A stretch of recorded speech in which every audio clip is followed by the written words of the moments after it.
Gold, trusted gold buyers. మీరు తాకట్టు పెట్టిన బంగారాన్ని విడిపించి ఈ రోజు ఉన్న మార్కెట్ ధరకు కొనబడను. June 5th, 1984. Name of the accused, Surya.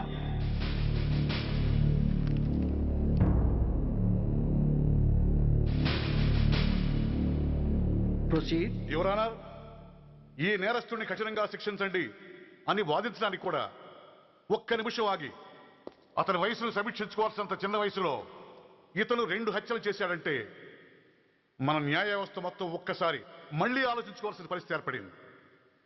ఇతనికి జరిగింది అన్యాయమే, కానీ హత్యకు హత్య, హింసకు ప్రతిహింస సమాధానం కాకూడదు. ఇతను చేసిన తప్పుకు తప్పకుండా శిక్ష విధించాల్సిందే. కానీ వేసి ఆ శిక్షలా మాత్రం కాకుండా మొత్తం బాలలోకానికి, రేపటి తరానికి శిక్షణలా అనిపించాలి. It's my sincere request. That's all your honour. బాబు, నువ్వు చెప్పుకోవాల్సింది ఏమైనా ఉందా? ఆ హత్యకు సంబంధించిన అన్ని వివరాలు మాకు తెలిసిన ఎక్స్ మినిస్టర్ ఈ ఊళ్ళో పవర్ఫుల్ పర్సన్ అయిన చౌడప్పకి అగెనిస్ట్ గా సాక్ష్యం చెప్పడానికి ఎవరూ ముందుకు రాకపోయేసరికి కేసు క్లోజ్ చేయాల్సి వచ్చింది. మీలాంటి ధైర్యవంతులు ఊరికి ఒక్కరుంటే చాలు, మా డిపార్ట్మెంట్కి ఎంతో హెల్ప్ అవుతుంది. దేశం కోసం ప్రాణాలు ఇవ్వడానికి సిద్ధపడ్డ సైనికుడిని నేను. మేం కాపాడుతున్న దేశంలో ఇలాంటి కిరాతులు ఉండటానికి వీల్లేదు. ఇదిగోండి కంప్లైంట్, వెంటనే కేసు బుక్ చేయండి. మీరు ఎప్పుడు రమ్మంటే అప్పుడు నేను కోర్టుకు రావడానికి సిద్ధం. Thank you, I appreciate your spirit. Thank you. అవసరమైనప్పుడు కబురు పెడతాను, మీరు తప్పకుండా రావాలి. షూర్.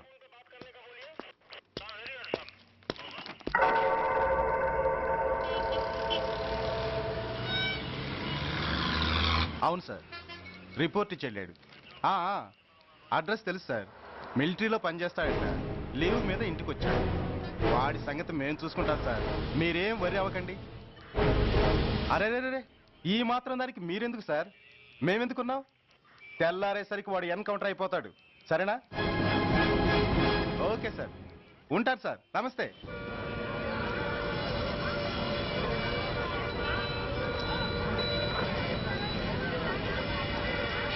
నాన్న, మనం ఈ ఊరోజులు ఎందుకు వెళ్ళిపోతున్నాం? ఈ ఊళ్ళో కొందరు చెడ్డోళ్ళు ఉన్నారు బాబు. ఎవరు వాళ్ళు?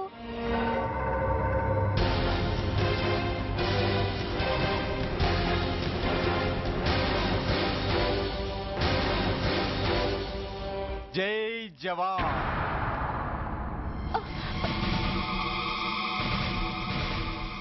కోర్టుకొచ్చి సాక్ష్యం చెబుతాన్న మిలిటరీ ఆయన చెప్పా పెట్టకుండా ఊరుదిలి పారిపోతున్నారే. రేయ్, నేను సైనికుణ్ణిరా. వెన్ను చూపించి పారిపోవడం నాకు అలవాట్లేదు. కాకి బట్టలు తొడుక్కొని అలాంటి లుచ్చాల దగ్గర పాకి పనిచేసే ఇలాంటి వాళ్ళ పని పెట్టడానికి మళ్ళీ తప్పకుండా తిరిగి వస్తాను రా. అంత లేదమ్మా, అసలు నువ్వు ఇక్కడి నుంచి వెళితే కదా తిరిగి రావటానికి. తమ్ముంటే ఆపండి రా. రండిరా.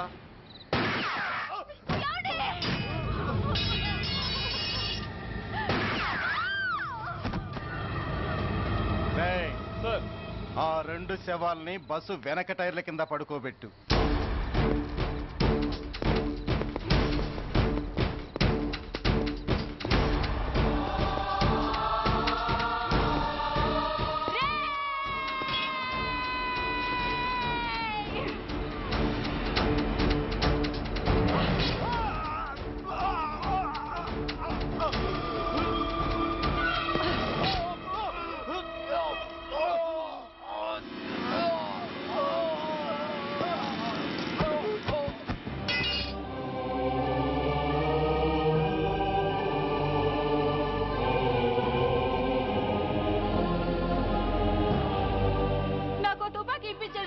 ఇక్కడున్న పోలీసులందరినీ చంపేస్తారు సార్. వాళ్ళు మంచి వాళ్ళు కాదు sir.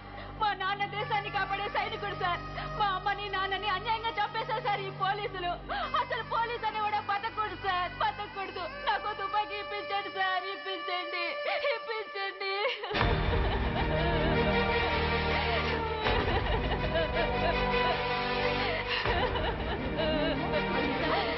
Order, order. The judgment is reserved. Court is adjourned. ఏ తలబట్టేసిందా? మీరా? ఏమా బాగున్నారా? బాగున్నానన్నయ్య. రండి కూర్చోండి. ఏరా, బోర్డర్లో ఉండాల్సిన వాడి కోర్టులో పరిశీలన అయ్యావు.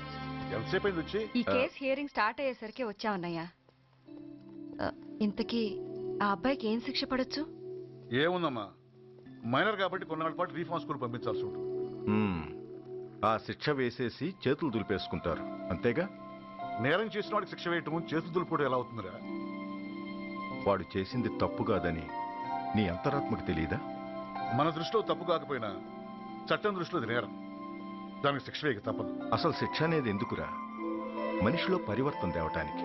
మీరు వేసే శిక్ష వాడిని తప్పు తెలుసుకొనివ్వదు, తప్పుదారిలోకి మళ్ళిస్తుంది. ఏంటో నువ్వనేది?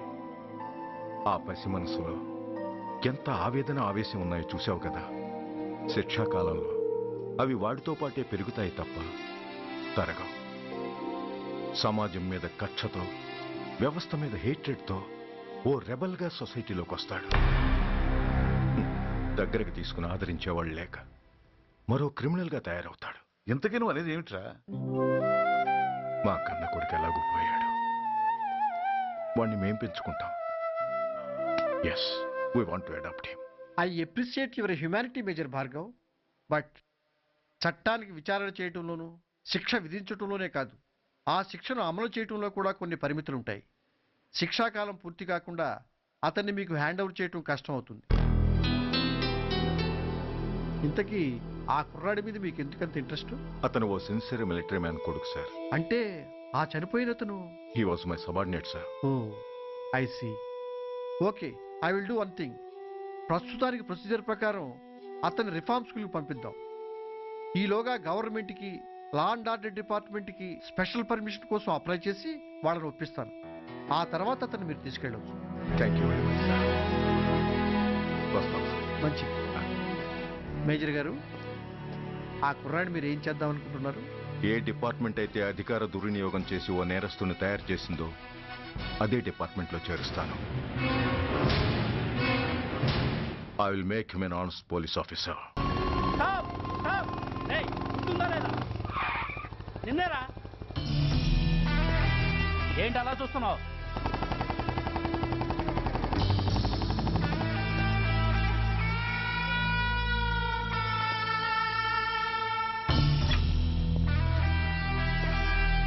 ఏంట్రా, ఏంటి మీదకి వస్తున్నావు? ఏమన్నావురా? సిగ్నల్ పడకుండా ఎందుకు వెళ్ళావు? నన్ను నువ్వు ఏమన్నావు? బుద్ధి ఉందా లేదా అన్నాను. ఓహో,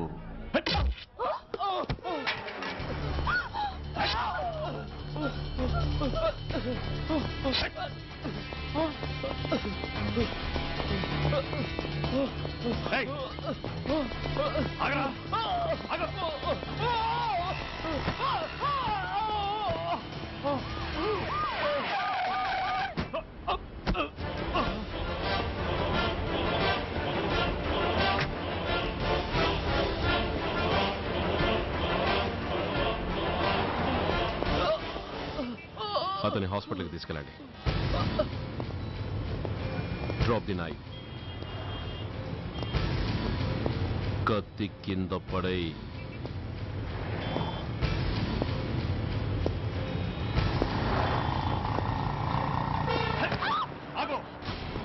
ముందుకొస్తే దీన్ని చంపేస్తా. చంపే. చంపితే ఏమవుతుంది? నిన్ను చంపడం నాకు ఇంకా తేలికవుతుంది. కమాన్, చంపే. ఆలోచిస్తావే కిల్లర్.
నేనెవరిని? మీరు అదే నేనెవరిని? మినిస్టర్ అప్పలనాయుడు గారు సార్. మరి వాడేవాడు? మీ అబ్బాయి గారు సార్. అంటే అది తెలిసే వాడిని లోపలేసావా? ఎఫ్ఐఆర్ ఎక్కడ్రా?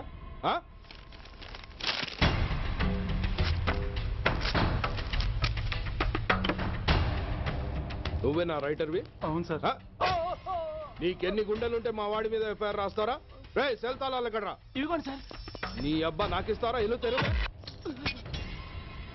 అసలు ఎవడరా నా కొడుకుని అరెస్ట్ చేసింది? ఏసీపీ సూర్య గారు అంటున్నానా? నీ అబ్బా సిగ్గు లేదురా? ఆడంగి నాయల్లా తన్నులు తినొస్తారా? నా కడుపున చెడబుట్టావు కదరా. వెళ్ళు కార్లో కూర్చో. రే అసలే అడ్డదారులు అసెంబ్లీకి వెళ్ళినోడిని. నాకు సంబంధించిన విషయంలో ఎవడన్నా అడ్డొచ్చాడో అడ్డంగా నరికేస్తా. ఆ విషయం మీ ఏసీపీ గడికి చెప్పు.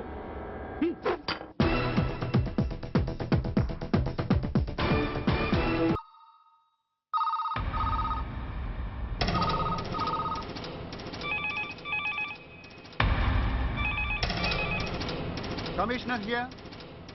ఏంటి ఏ పోలీస్ స్టేషన్లోనూ ఫోన్లు ఎత్తడం లేదా? ఏమయ్యారు వీళ్ళంతా?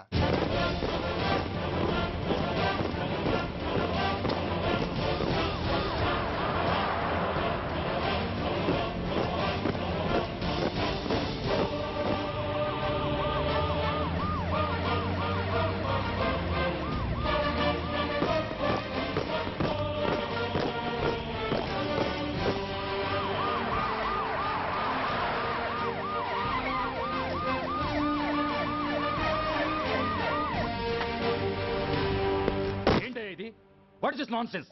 యూనిఫామ్ తీసేసి పోలీస్ స్టేషన్ మూసేసి బజారు పడతారా? మీరు పోలీసులు అనుకుంటున్నారా, గుండా అనుకుంటున్నారా? విలువలేని యూనిఫామ్స్ ఒంటి మీద ఉంటే ఊపిరాడడం లేదని తీసేసాం సార్. పందులు పందికుక్కులు స్టేషన్లోకి వచ్చేస్తుంటే వాటిని ఆపే శక్తి లేక తాళాలు వేసేసాం సార్. మిస్టర్ సూర్య, పోలీస్ వ్యవస్థ లాంటి ఎమర్జెన్సీ సర్వీసుల్లో ఇలా సమ్మెలు చేయడం నిషేధం. అదే ఎందుకని sir? Government doctors, nurses, postal department కూడా ఎమర్జెన్సీ సర్వీసులే. వాళ్ళు హక్కుల కోసం స్ట్రైక్ చేయడం లేదా? ఆఖరికి మాకు ఓ గుర్తింపు రిజర్వేషన్లు కావాలని కొజ్జాలు కూడా స్ట్రైక్ చేస్తున్నారు. వాళ్లకున్నపాటి విలువ గౌరవం కూడా మాకు లేవా sir? Mister Surya, you are crossing your limits. మీరు ఇలా చేయటం వల్ల కామన్ పీపుల్ ఎంత సఫర్ అవుతారో ఆలోచించారా? పోలీస్ అనేవాడు కూడా ఓ కామన్ మ్యాన్ అనేది మర్చిపోకండి సార్. ఇంతకీ మీకు ఏమన్యాయం జరిగిందయ్యా? సార్, ఒక ట్రాఫిక్ కానిస్టేబుల్ తన డ్యూటీని సక్రమంగా చేసినందుకు ఒక లుచ్చా విధవ కత్తితో పొడిచి చంపబోయాడు. వాడిని అరెస్ట్ చేస్తే వాడి బాబెవడో మినిస్టర్ అప్పలనాయుడు అంట. వాడొచ్చి మన ఊపిరితో సమానమైన ఎఫ్ఐఆర్ని వాడు మందు కొట్టి మూతి తుడుచుకునే ముండకొంగు నలిపినట్టు నలిపి పారేసి అది రాసిన రైటర్ని, డ్యూటీలో ఉన్న ఎస్ఐని, సెంట్రీని కొట్టి దమ్ముంటే నా కొడుకు మీద చెయ్యేసి చూడంట్రా, అడ్డొచ్చిన వాడిని అడ్డంగా నరుకుతానని ఛాలెంజ్ చేసి మరి వాడు కొడుకుని తీసుకెళ్లిపోయాడు సార్. ఇలా ప్రతి అడ్డమైన వాడు వచ్చి దౌర్జన్యంగా ఖైదీల్ని తీసుకుపోతుంటే ఇంకెందుకు సార్ మాకు ఈ వాచ్మ్యాన్ ఉద్యోగాలు? బ్లాక్ లో టికెట్ అమ్ముకునే వాడిని లాకప్ లో పెడితే మున్సిపల్ చైర్మన్ ఫోన్, ఓ రౌడీ విధవను అరెస్ట్ చేస్తే ఎమ్మెల్యే ఫోన్, ఓ రేపిస్ట్ అరెస్ట్ చేస్తే మినిస్టర్ ఫోను. అందరికీ రూల్స్ అండ్ రెగ్యులేషన్స్ ఉంటాయి, కానీ మా పోలీస్ వాళ్ళకి మాత్రం రూలింగ్ లో ఉన్నవాడి మాట వినడం ఒక్కటే రూలు. కాదని ఎదురు తిరిగితే సస్పెన్షన్లు లేదా ట్రాన్స్ఫర్లు. కాకి బట్టలు వాళ్ళ ఇంటి కర్టెన్స్ అనుకునే ఇలాంటి మినిస్టర్స్ ని గుడ్డలోడు తీసి నడి రోడ్డు మీద నడిపించాలి sir. Control your self mister Surya. Control చేసుకోవడానికి ఇది ఆవేశం కాదు సార్, ఆవేదన. ఒక పొలిటీషియన్ కారిడోర్ తీయడానికి పోలీస్ కావాలి. వాడు చేసిన తప్పుడు పని వల్ల కడుపు మండిన అన్నల బుల్లెట్ల గడ్డుగా పోలీస్ కావాలి. ఆఖరికి వాళ్ళ పెళ్లాల బ్యూటీ పార్లర్కి వెళుతుంటే తోడుగా పోలీస్ కావాలి. ఇలాగే కంటిన్యూ అయితే పోలీస్ అనేవాడు పొలిటీషియన్స్ పెంచుకునే వింత జంతువు అనుకుంటారు సార్ ప్రజలు. సార్, ఈ దేశంలో హిందువులకో న్యాయం, ముస్లింలకో న్యాయం, సిక్కులకో న్యాయం ఉన్నట్టే పొలిటీషియన్స్కో న్యాయం, రౌడీలకో న్యాయం, పబ్లిక్కో న్యాయం ఉండేలా రూల్ ఒకటి తీసుకురండి సార్. లేకపోతే మా డ్యూటీ ఏంటో మేమేం చేయాలో మాకే అర్థం కావడం లేదు. రాజకీయం, రౌడీజం షేకెన్స్ ఇచ్చుకుని మమ్మల్ని దద్దమలు చేస్తున్నాయి. మీరేమో రూల్స్ రెగ్యులేషన్స్ అంటూ మా నోళ్లు చేతులు కట్టేస్తున్నారు. అందుకే ఏ రాజకీయ నాయకుడు లా అండ్ ఆర్డర్ లో జోక్యం చేసుకోకూడదని ఈ నిరసన. అంతేకాదు, చట్టాన్ని అవమానించి పోలీసుల్ని కొట్టివెళ్లిన మినిస్టర్ తన కొడుకుని తనే స్వయంగా తీసుకొచ్చి మాకు అప్పగించాలి. మా వాళ్ళని కొట్టినందుకు అతను మా అందరికి క్షమాపణ చెప్పాలి. అతను మంత్రి అయ్యా. తప్పు చేసింది మంత్రి అయినా మంత్రసానైనా ఒక్కటే సార్. అయితే మీ నిర్ణయంలో మార్పు లేదా? Sorry sir. సారీయా? నేనెందుకు చెప్పాలి సారీ? అయినా అంత టెన్షన్ పడతారు ఎందుకు? 2 రోజులు కడుపులు మారితే వాళ్ళే దిగొస్తారు. వాళ్ళ పరిస్థితి చూస్తే అలా లేదండి, చాలా పట్టుదలగా ఉన్నారు. మరీ అంత నెత్తికెక్కితే వాళ్ళని పీకి పారేసి కాస్త ఒడ్డు పొడుగున్న వాళ్ళని వేసుకుంటాం, అంతేగా? ఏంటే అప్పలనాయుడు, పోలీసులు అంటే పొలాల్లో పనిచేసే కూలీలు అనుకుంటున్నావా? ఈ ఊరోడు పనిలోకి రాకపోతే పొరుగురు నుంచి లారీలో తెచ్చుకోవడానికి వాళ్ళకి వీళ్ళకి పెద్ద తేడా ఉందండి. ఆపోయా, మినిస్టర్ తర్వాత కాస్త డిగ్నిటీ మెయింటైన్ చేయొద్దు. పోలీస్ స్టేషన్కి వెళ్ళి పోలీసుల మీద గుండెలా దౌర్జన్యం చేస్తావా? ఏంటండి, పోలీసులను ఎప్పుడు ఎవడో తిట్టలేదా కొట్టలేదా? అదేదో పెద్ద పాపమైనట్టు అది నేను మాత్రమే చేసినట్టు మాట్లాడతారేంటి? ఇదిగో ఊరికే నోరు పారేసుకోకుండా నేను చెప్పేది విను. ఈ రోజు వైజాగ్ సిటీ వరకు ఉన్న ఈ స్ట్రైక్ రేపు స్టేట్ అంతా పైకిందనుకో, అప్పుడు మొత్తం ప్రభుత్వానికి ఎసరు వస్తుంది. ఆ పరిస్థితి కనుక వస్తే నిన్ను పార్టీ నుంచి ఈగ ముక్కను పీకినట్టు పీకి పారేస్తారు. అప్పుడుగా నేను ఎందుకు చెప్పాను నీకు అర్థం కాదు. అప్పలనాయుడు గారు, ప్రెసిడెంట్ గారు చెప్పింది కరెక్ట్. గోటితో పోయేదాన్ని గొడ్డల దాకా తెచ్చుకోవడం దేనికి చెప్పండి? అయితే ఇప్పుడు నన్ను ఏం చేయమంటారు?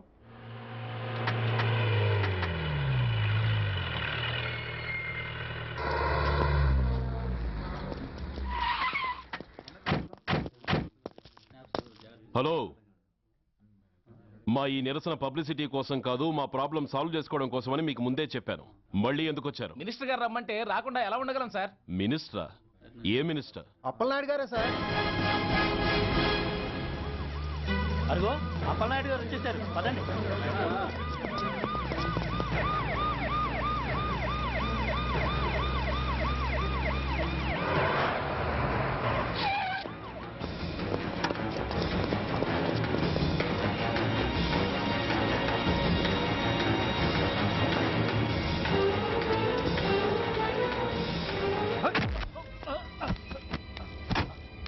నా కొడక, ఏమనుకుంటున్నారా?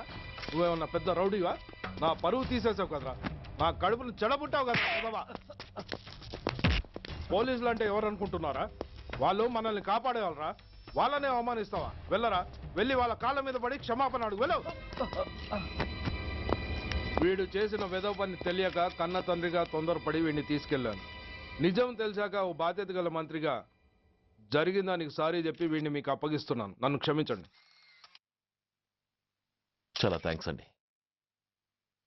ఇంకా మీరు కెమెరాలు ఆపండి.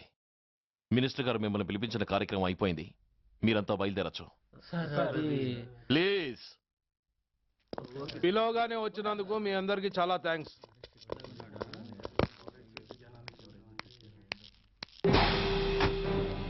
ఏంటయ్యా ఇది, ఎందుకు డోర్ మూసావు? ఏ సెక్యూరిటీ, అలా చూస్తూ నిలబడతా అండి. ఏంటయ్యా ఇది, మీరు చెప్పింది చేశానుగా, నా కొడుకుని మీకు అప్పగించాను, మీ అందరికీ సారీ చెప్పాను, ఇంకా ఏంటి? చేసిన ప్రతి తప్పుకి సారీ అంటమే శిక్ష అయితే లా బుక్లన్నీ పాకెట్లో పెట్టుకునే డైరీ సైజుకి పడిపోతాయి. ఇంతకీ ఏంటయ్యా నువ్వు అనేది? మీరు మా వాళ్ళకిచ్చినవి తీసుకెళ్లిపోండి. ఒకళ్ళిచ్చిన ఉంచుకోవడం మాకు అలవాట్లేదు. నేనా? నేనేమిచ్చాను? మరీ అంత మతిమరుపు అయితే ఎలా సార్? ఏంటిది? మీరు మా ఎస్ఐకి చెప్పుతో ఇచ్చారు, అతని తరఫున నేను మీకు షూతో ఇస్తున్నాను. ఎంత ధైర్యం రా నీకు, నన్నే కొడతావా? నీ ఎంత చూస్తాను, ప్రాణాలు తీస్తాను. డిఐజీ కమిషనర్ ఎక్కడా మీరు?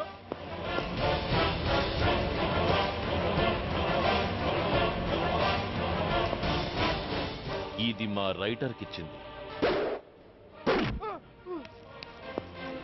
ఇది మా సెంట్రీకి ఇచ్చింది. ఇక ఒకటే ఒకటి మిగిలి ఉంది. ఇంకోట ఏంటది? ఈ ఎఫ్ఐఆర్ ని నలిపినందుకు.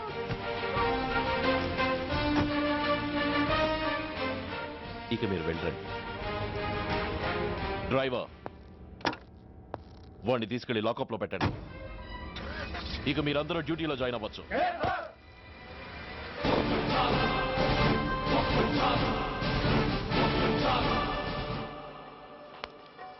Hello, excuse me. స్మోక్ చేస్తూ డ్రైవింగ్ చేయడం అపాయకరం. Sorry sir. స్మోక్ చేస్తూ వాకింగ్ చేయడం సురక్షితం.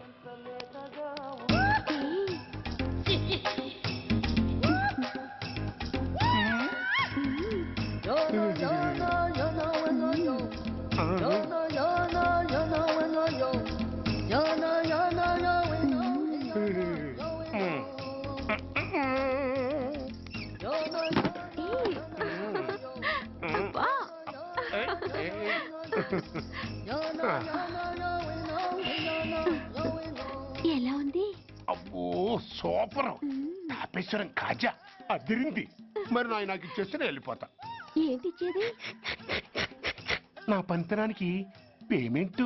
ఏంటి అర్థం కాలేదా? ఆడాళ్ళలో నువ్వు ఎలాగో, మగాళ్ళలో నేను అలా అనమాట. ఇచ్చు ఇచ్చు ఇచ్చు ఇచ్చు. దొంగ సచ్చినోడా, నాటకాలు ఆడుతున్నావా? మర్యాదగా నా డబ్బులు ఇచ్చే. ఓయ్, సీను మార్చద్దు. ఇప్పుడు నువ్వు నన్ను రమ్మన్నావా, నేను నిన్ను రమ్మన్నానా? నేనే రమ్మన్నాను. లోపలికి వచ్చి నేనేమన్నాను?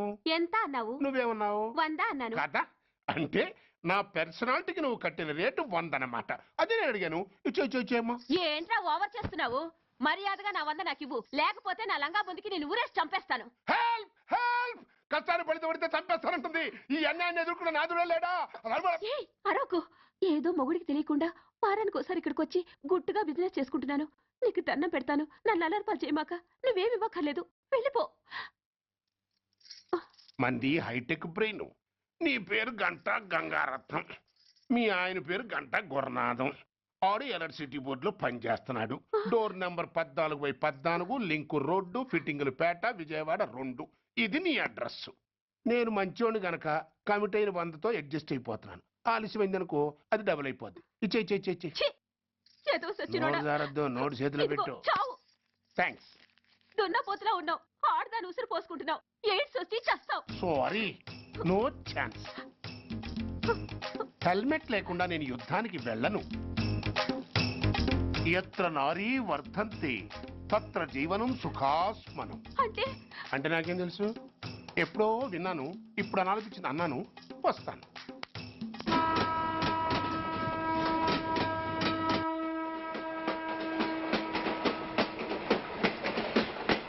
మొత్తానికి స్వర్ణాంధ్రప్రదేశ్ పర్యటన ఒక రౌండ్ పూర్తయ్యి 2వ రౌండ్లో పడ్డా ఉన్నమాట. ఏంట్రా నీలో నువ్వే కొనుక్కుంటున్నావు? అబ్బే ఏం లేదు గురు, నువ్వు సర్వీస్లో చేరిన తర్వాత నీ అండర్లో నేను హైదరాబాద్ నుండి బందర్లో పడి తిరిగిన జిల్లా తిరగకుండా తిరిగి హైదరాబాద్ చేరుకుంటున్నాం కదా, దాని గురించి. నవ్వుతావు ఎందుకు నవ్వు? చిన్నప్పుడు ఎవడో ఒక సన్నాసి నా చెయ్యి చూసి లోక సంచారం అవుతావు అన్నాడు. దాంతో నేను ఏ విమానం పైలట్లో షిప్ కెప్టెన్ అవుతాననుకున్నాను. కానీ ఇలా నీతో పాటు తిరుగుతూ రాష్ట్రమంతా సర్వే చేస్తానుకోలేదు. ఏడ్చావులే. నిజంగానే ఏడ్చినట్టుంది. డ్రెస్ కిందకు 30 ఏళ్ళు వచ్చినా ఇంకా పెళ్లి కాలేదంటే తెలిసిన వాళ్ళందరూ నన్ను ఆ టైప్ ఏమో అనుకుంటారు తెలుసా. అయితే ఓ మంచి అమ్మాయిని చూసి చేసుకోవచ్చుగా. చేసుకోవచ్చు, ఎందుకు చేసుకోకూడదు? కానీ అవకాశం ఏది? ఫస్ట్ బందర్ బస్ స్టాప్ లో అమ్మాయిని చూసి ముచ్చటపడి పేరు అడుగుదామనుకున్నా. అడిగే లోపల ఆదిలాబాద్ ట్రాన్స్ఫర్ చేశారు. అక్కడ ఇంకో సుందరి కనిపించింది, పేరు అడిగా. ఆ అమ్మాయి పెద విప్పే లోపల ప్రకాశం జిల్లా పంపించారు. ఒంగోలులో ఇంకో అమ్మాయి కనిపించింది, పేరు చెప్పింది. ట్రాఫిక్ లో వినబడలా అనే లోపు విజయవాడ తన్నారు. ఇలా నిలకడ లేకుండా నీతో పాటు తిరుగుతూ ఉంటే లవ్ ఎక్కడా, మ్యారేజ్ ఎక్కడా? నా బొంద. అంత ఇబ్బందిగా ఉంటే నాతో పాటు ఎడవడం ఎందుకు? మంచి ఉద్యోగం ఇప్పిస్తాను, హాయిగా పెళ్లి చేసుకుని సెటిల్ అవ్వు అంటావు అంతేగా. జీవితాంతం ఒంటరిగా అయినా గడిపేస్తాను కానీ మీ ఫ్రెండ్షిప్ మాత్రం దూరం చేసుకుని ఏసీపీ గారు. ఇది కొంచెం ఓవర్ అయినట్టుంది. ఓవర్ అయిందా? ఐసీ, అయితే ఆపేస్తాను. ఈ టికెట్ ఎవరిది బాబు? బాబు కాదు, పాప. ఈ టికెట్ గలదు. ఏ నా టికెట్ ఏం తక్కువ? రేటు తక్కువ. ఇది సూపర్ ఫాస్ట్ ట్రైన్. నువ్వు ఎక్కాల్సింది మామూలు ట్రైన్. సికింద్రాబాద్ లో దిగి పీటీ కట్టించుకుని మీ ఊరెళ్ళు. ఏ ఈ ట్రైన్ భువనగిరి వెళ్ళదా? వెళ్తుంది కానీ ఆగదు. ఆగదా? ఎందుకు ఆగదు? ముందు కరీంనగర్ లో ఆగింది, తర్వాత సికింద్రాబాద్ లో ఆగుతుంది. మధ్యలో ఉన్న భువనగిరిలో ఎందుకు ఆగదు? ఏంటి లాజిక్కా? మీ ఊరికి ఈ ట్రైన్ ఆగేంత బిల్డప్ లేదు గానీ ఎక్కువ మాట్లాడకుండా సికింద్రాబాద్ లో దిగిపో. ఏంటయ్యా అమాయకురాల్లా కనిపిస్తున్నాన్ని దబాయిస్తున్నావా? టికెట్ ఇచ్చినప్పుడు రైలు ఎందుకు ఆపరు? ఈ రైలు మా ఊళ్ళో ఆగాల్సిందే, ఆపి తీరాల్సిందే. అమ్మాయి, ఆడపిల్లవని ఊరుకుంటుంటే తగరెచ్చిపోతున్నావు. ఇంకా ఎక్స్ట్రాలు చేసావంటే సికింద్రాబాద్ దాకా ఎక్సెస్ ఫేర్ రాసి ఫైన్ కూడా కట్టిస్తాను, జాగ్రత్త. ఏంటమ్మా నేనేమన్నానని?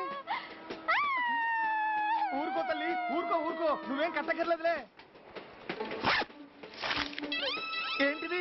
కట్ట కాదు, పుస్తే. పుస్త? ఒక పుస్తంటే 2 జీవితాల బంధం. ఈ తాళి పట్టుతోనే నా స్నేహితురాలి పెళ్లి ముడిపడి ఉంది. నేను టైంకి భువనగిరి చేరకపోతే ఆ పెళ్లి ఆగిపోతుంది. నేను తాళి పట్టు తీసుకెళ్తున్నానంటే వాళ్ళదెంత పేద కుటుంబమో ఆలోచించండి. అది అసలు అభిమానం గల పిల్ల. అలాంటి దాని పెళ్లి ఆగిపోతే ఆత్మహత్య చేసుకుంటుంది. ఆ పాప మీకు నాకు చుట్టుకుంటుంది. అందుకే చెప్తున్నాను, ఈ చైన్ లాగే ట్రైన్ అన్న ఆపండి, లేదా ఈ చైన్ లాగే నా ప్రాణాలన్నా తీసేయండి. అమ్మా ఆండాళ్ళమ్మ కాదు, రంబమ్మ. ఆ పోని రంబమ్మ.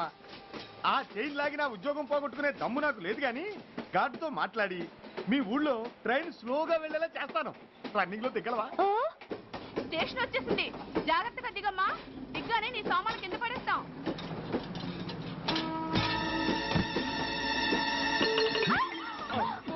ఏయ్, అసలు నీకు బుద్ధుందా? రన్నింగ్ లో ట్రైన్ ఎక్కుతున్నావు, పొరపాటున స్లిప్ అయితే? అబ్బో ఏంటి గురు, సహాయం చేస్తే సైరన్ లారుస్తుంది. నీకు అసలు బుద్ధుందా? ఇక్కడ బండి ఆగదని తెలిసి ఆ టీసీ గడి కాళ్ళు గడ్డలు పట్టుకొని బతిలాడి బండి స్లో చేసుకొని దిగితే నేను పడ్డ శ్రమంతా వృధా చేసి నన్ను మళ్ళీ లోపలికి లాగేసి రక్షించినట్టు పోజు కొట్టి పైన లెక్చర్లు ఇస్తావా? కథ అడ్డం తిరిగిందే. ఇదిగో ఈ తాళి పొట్టు నా స్నేహితురాలి పెళ్లి టైంకి అందించడానికి రన్నింగ్ ట్రైన్ నుంచి దిగాను. నువ్వు నన్ను మళ్ళీ ట్రైన్ లోకి లాగేశావు. చూడు, ఈ తాళి ముహూర్తానికి అందకపోయినా, అక్కడ కట్టిన తోరణాలు ఎండిపోయినా, వేసిన అప్పడాలు మెత్తపడిపోయినా, సికింద్రాబాద్ స్టేషన్ లో దిగిన వెంటనే మా బావ కబురు పెట్టి మీ సంగతి తేలుస్తాను, తిరగేసి కొట్టి తిరుపతి చూపిస్తాడు. గురు, మనం హైదరాబాద్ చేరక ముందే ట్రాన్స్ఫర్ చేయించేలా ఉంది. అమ్మా, నీ బావ ఏమైనా రాజకీయ నాయకుడా? కాదు, స్ట్రిక్ట్ పోలీస్ ఆఫీసర్ ఏసీపీ సూర్య. ఏసీపీ సూర్య నీ బావ? ఏ చెవుడా? కాస్త సౌండ్ ప్రాబ్లం, తను వినుంటాడు. ఇంతకీ నీ బావ ఎవరో నీకు తెలుసా తల్లి? ఈయనకేమైనా మెంటలా? కాస్త ఆటైపోయలే. నువ్వేటైపోతే నాకేంటి? ఇదిగో పాయింట్కి వచ్చేస్తున్నాను. నువ్వేం చేస్తావో నాకు తెలీదు. ముహూర్తం సరిగా 10:30కి. ఈలోగా ప్లాట్ఫామ్ లో పడిపోయిన నా సామాన్తో సహా నేను భువనగిరి పెళ్లి వారింట్లో ఉండాలి. ఒకవేళ అలా జరగలేదనుకో, చెప్పానుగా మా సూర్యంబాబు గురించి, ఆ తర్వాత మీ ఇష్టం.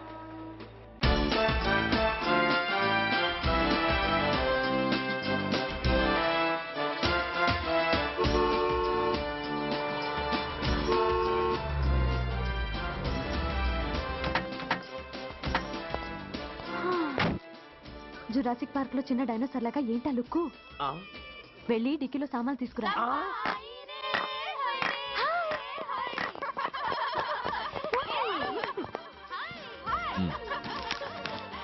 పర్వాలేదు, ఉంచుకో. డిక్కితి. ఏంటి ఇంత ఆలస్యంగా వచ్చావు? సారీనే. అది సరే గాని అతను ఎవరే? వీడా, వాడు అసిస్టెంట్. మరి అతను? వాడా, మన బాడీ గార్డ్. అవును, పెళ్లి కూతురేది? లోపల మేకప్ అవుతుంది. నీ మీద చాలా కోపంగా ఉంది. కనీసం 2 రోజుల ముందైనా వస్తావని ఎక్స్పెక్ట్ చేసింది. దాని కోపం పోగొట్టడానికి నా దగ్గర ఓ మంత్రం ఉందిలే. ఈ ప్రెజెంటేషన్ చూడగానే అది ఐస్ అయిపోతుంది.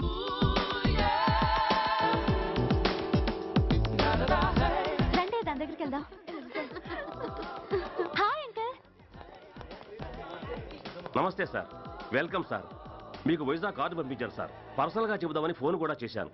మీకు హైదరాబాద్ ట్రాన్స్ఫర్ అయిందని చెప్పారు. అక్కడ హెడ్ క్వార్టర్స్ కూడా కార్డు పంపించాను. మీకు అందుతుందో లేదో, వస్తారో రారోడని నాకు టెన్షన్ ఫీల్ అయ్యాను సార్. నాకు ఇన్ఫర్మేషన్ అందింది, అందుకే వచ్చాను. చాలా సంతోషం సార్. మీరు రండి సార్. గోమతి, దీపికా కపులావ్, కోనాయా దేక్. ఏంటి అతను నీ బాడీ గార్డ్ అన్నావు? అంకుల్ ఏమో అంత రెస్పెక్ట్ ఇచ్చి హడావుడు చేస్తున్నారు. ఉండవే, అసలే మతిపోయి నేను ఎడుస్తుంటాను. హలో, ఏంటి జురాసిక్ పార్క్ లో పెద్ద డైనోసార్ లా మొహం పెట్టావు? షాక్ అయ్యావా? అప్పుడే ఏమైంది? ఇంకా ముందుంది. ఇదిగో నీ బ్యాగ్, ఇదిగో నీ పెట్టి. నీకెప్పుడూ చెప్తుండేవాడిని, మా పోలీసులో హీరో, మా డిపార్ట్మెంట్ కి గర్వకారణమని. అంటే ఏసీపీ సూర్య? అవునమ్మా. Nice meeting sir. I'm so thrilled sir. మా భార్య సార్. నమస్తే జీ.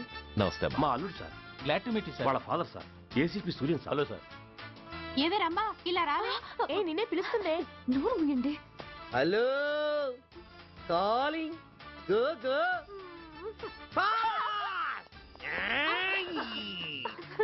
సార్ సార్, రమ్మా అని నా close friend sir. ACP Suryam గారే. బావకి మరదల్ని కొత్తగా పరిచయం చేస్తున్నారేంటి? మరదలా?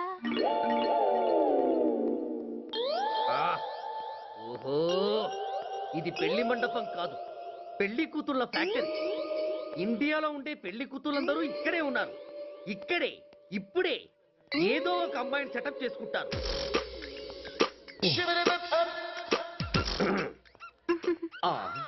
లేత క్యాబేజీ లాంటి కాలేజీ పిల్ల నన్ను చూసి నవ్విందంటే ఇక ప్రొసీడ్ అవ్వడమే. Hello, hi. ఎక్స్క్యూజ్ మీ, నన్ను చూసి మీరు నవ్వారంటే డెఫినెట్ గా నేను మీకు నచ్చుండాలి. ఏమై కరెక్ట్? ఆహా, ఇంకా ఎందుకు ఆలస్యం? పదండి పార్క్ వెళ్దాం. అమ్మో, పార్క్ కా? ఎందుకు? ఎందుకేమిటి, మనసు విప్పి మాట్లాడుకోవడానికి. అమ్మో వద్దండి, మాది అసలే సాంప్రదాయమైన కుటుంబం. మీరు నన్ను పార్కుకు తీసుకువెళ్తారు, అక్కడున్న లవ్ జంటల్ని చూసి మనం కూడా అలా మాట్లాడుకుందామని నా భుజం మీద చేస్తారు. ఆ తర్వాత నన్ను ఏ పొదల్లోకి తీసుకెళ్తారు. అమ్మో అక్కడ ఏ తప్పో జరిగిపోతుంది. వద్దండి, మాది అసలే సాంప్రదాయమైన కుటుంబం. అయ్యయ్యో, నేను అలాంటి వాడిని కాదండి. నేను మిమ్మల్ని ఏమీ చేయను. పోనీ పార్కు వద్దంటే మరిద్దరం కలిసి సినిమాకి వెళ్దాం. సినిమాకా? అమ్మో వద్దండి, మాది అసలే సాంప్రదాయమైన కుటుంబం. ఇద్దరం సినిమాకి వెళ్ళాక న్యూస్ అవగానే లైట్లు ఆపేస్తారు. ఆ తర్వాత మీరు చిన్నగా నా భుజం మీద చెయ్యేస్తారు. ఆ చీకట్లో లిప్ టు లిప్ కిస్ చేస్తారు. ఆ తర్వాత ఏ తప్పో జరిగిపోతుంది. అమ్మో వద్దండి, మాది అసలే సాంప్రదాయమైన కుటుంబం. అయ్యయ్యో, ఆ మాటకొస్తే మా కుటుంబంలో సాంప్రదాయమే తప్ప అసలు కుటుంబమే లేదండి. నేను చాలా జెంటిల్మెన్ని, ఎలిజిబుల్ బ్రహ్మచారిని. నేను మిమ్మల్ని ఏం చెయ్యను. మీ ఒంటి మీద అసలు చెయ్యే వెయ్యను. ప్రామిస్. నువ్వేం చేయనప్పుడు నీతో సినిమాకి పార్కుకి రావడం దేనికి రా? అమ్మో, సాంప్రదాయమైన కుటుంబం అంటే అర్థం ఇదా? కొంపదీసి ఎవరు చూడలేదు కదా? నేను చూశాను కదా.